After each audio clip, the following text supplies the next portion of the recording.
there is a real question, as you may have noticed, about trust in big technology companies. Do we trust Facebook, Google, any of these companies? Should we? What do we do about a license to operate for any of those? And that's a problem for the big companies. It's also an increasing problem for the smaller companies, and a particularly acute problem, particularly in the UK, in health with health data. There's been government problems such as care.data, which some of you may remember, which still casts a long shadow.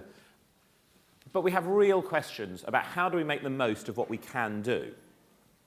Now, the wonderful Honora O'Neill, who I strongly recommend, if you've never heard her speak, grab any opportunity that you have. She's actually speaking at my centre at Jesus College next week, so there's a free advert there. But she talks quite a lot about the difference between trust and trustworthiness. People always talk about we need to restore trust in politics, in the media, and whatever it is. What she would always say is that Bernie Madoff was highly trusted up until the point where he wasn't.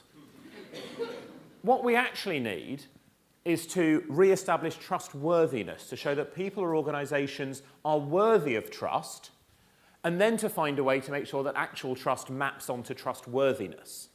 So there's that more profound piece. You can fix trust by a fantastic advertising campaign. You can't fix trustworthiness by that. So how do you show trustworthiness? That's the big challenge. And various people are coming up with new possible ways of doing that. So as well as what we did, which I'll talk about more with DeepMind Health, there's a fascinating example from Monzo, the bank, who have transparency by design. They try to make everything as open as they possibly can. Every internal email is accessible by everybody inside the company, unless there's a particular reason why it shouldn't be. So it's worth having a look at that approach. Can they develop trustworthiness by saying, we've told you everything? And what are the limits on that? Yoti have a very interesting guardian council where when they have a difficult decision, there is a sort of quasi-external group of people who meet publicly minuted to discuss the issues and say what should be done.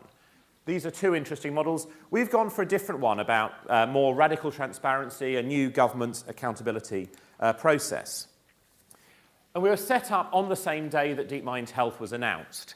And the idea was that there would be 9 of us with a range of skills and experience and background, and enough broad credibility that people might believe we would be honest and have a vested interest in saying what we felt. There was some sort of reputational aspect rather than being faceless people. This is the list as it was after a year's change, but you see various people with various credentials.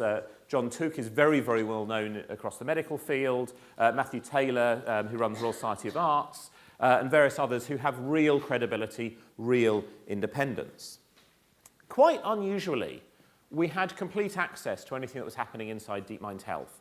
Our agreement, which is public and on the website, says that the only thing that we're not allowed to see is confidential patient data for fairly obvious reasons. We also had no confidentiality obligations.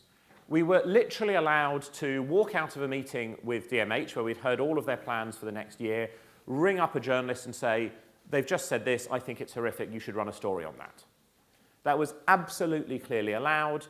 We never did that because there wasn't anything that was like that that was alarming. We were occasionally sounded out about things. We said, I think you probably shouldn't do that, and every time they listened. We were free to determine our own interests, what we wanted to look at, what we didn't want to look at. Our only technical obligation was to do an annual public report, and DeepMind Health had the right to see that 5 working days ahead of time to make any suggestions for factual errors. But factual errors only, not disagreement about our conclusions or our recommendations. So that is pretty bold. We also had a budget to commission other people to do some work for us where we didn't have the expertise that we needed.